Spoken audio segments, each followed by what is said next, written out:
Hello friend, তোমরা কেমন আছো? আশা করি তোমরা সবাই ভালো আছো আর আমিও ভালো আছি। আজ বাজারে গেছিলাম তো ওইখানে অ্যাভোকাডো দেখে নিয়ে এলাম, কারণ আমার অনেকদিন থেকে ইচ্ছা ছিল এটা অ্যাভোকাডো খাওয়ার। কোনোদিন খাইনি আমি। চলো কেটে দেখি। তো দেখো, আমি ছুরি দিয়ে তেমন কাটা হয় না, তো আমি অনেকটা ধীরে ধীরেই কাটছিলাম। একটু টাইম লেগে গেছে ওটাকে কাটতে।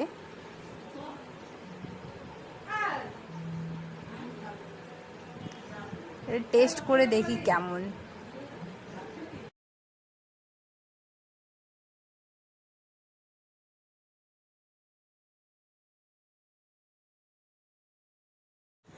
চলো এবার টেস্ট করে দেখি কেমন। হ্যাঁ, মানে বুঝলাম না ওর টেস্টটা কেমন, ঠিক মোটামুটি ঠিক ভালোই। প্রথমে খাওয়ার পরে বুঝতে পারিনি, কিন্তু এক দু পিস খাওয়ার পরে ভালোই লাগলো। একটু অয়েলি অয়েলি, সুন্দর, নাইস।